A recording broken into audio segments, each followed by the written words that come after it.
Welcome, brothers. Let's continue our polemic against single mothers and single motherhood. There are two ways women become single mothers. One, by having sex out of wedlock, becoming pregnant, and then giving birth out of wedlock. Two, by getting divorced from their husbands. I'm not including widows because widows haven't gone through a divorce with a deceased husband. Men do not make single mothers make themselves. The epidemic of single motherhood is almost entirely due to women's choices to bring children into the world with little concern as to whether their children's fathers will play any role in their children's lives.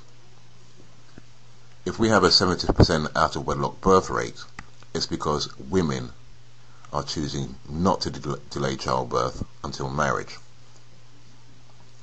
If we have a 60% divorce rate, in which 4 out of 5 divorces are initiated by women, then it is because women are choosing to divorce their husbands. The epidemic of divorce and out-of-wedlock child raising is due, therefore, almost entirely to women's choices, women's decisions to raise children alone, and being unconcerned to ensure that their children's fathers are involved in their children's lives. Now consider this. Who is more responsible for a car accident caused by a careless driver? The careless driver or the passenger? The careless driver was in control of the car. The careless driver made all of the decisions which led to the accident, and the careless driver's negligence caused the accident. The passenger just happened to be in the car with a careless driver. He is totally blameless. That's how it is with reproduction. Women are in the driving seat when it comes to reproduction. They have all the options while men have none, except don't get in the car. Yet women want to deflect blame for their carelessness onto men. They want the passenger to take equal blame for causing the accident. I don't think so.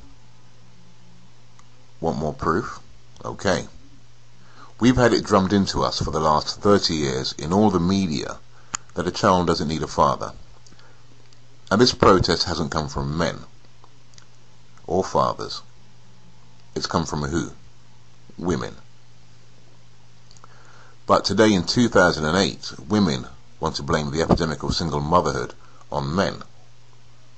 It's men's fault that we have an epidemic of fatherlessness because men are irresponsible, they say.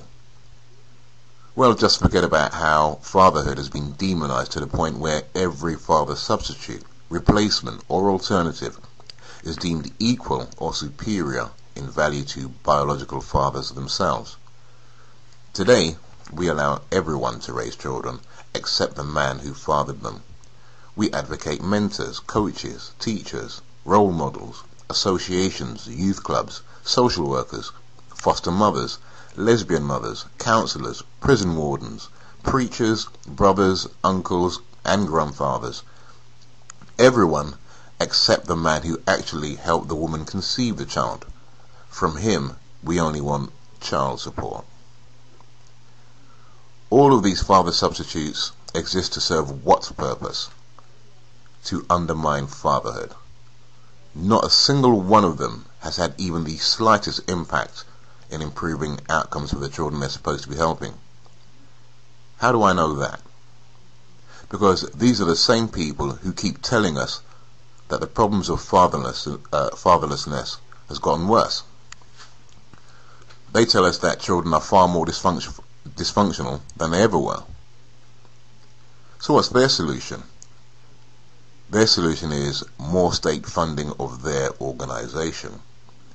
They want more money to solve a problem that they said wasn't as bad last year. It seems the only thing they did with last year's money was find out that the problem was bigger than they thought it was. And that's how it goes. Every year we get more programs to supposedly designed to address fatherlessness, and yet the problem gets bigger. So we have to give more money. So we've got all that nonsense going on, but it's still men's fault that we have a 70% out of wedlock birth rate.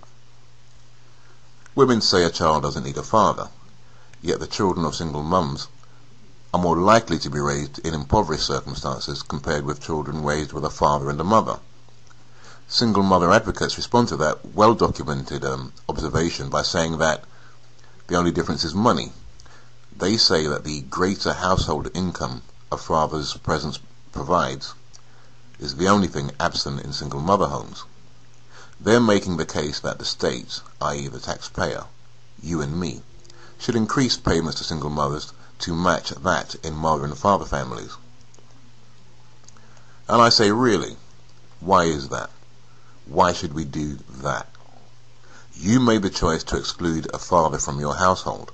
You said a father wasn't necessary, remember? So why are you entitled to use a man's children to demand that society pay you for your decision to exclude him from playing a part in his children's upbringing? You became a single mother for that precise reason.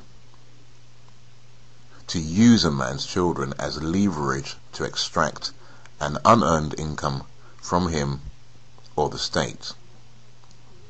Out-fucking-rageous. This is how and why women become single mothers. How? Because they don't care enough not to be a single mother. And why? Because they want to use children to secure an income from the state or their ex-husbands. Well, I say the party's over. More and more men are seeing this hideously immoral scam for what it is. And we're going to expose it for all men to see and let them do what's necessary to bring about change. I'm done with you and I'm done with that. More later. Later.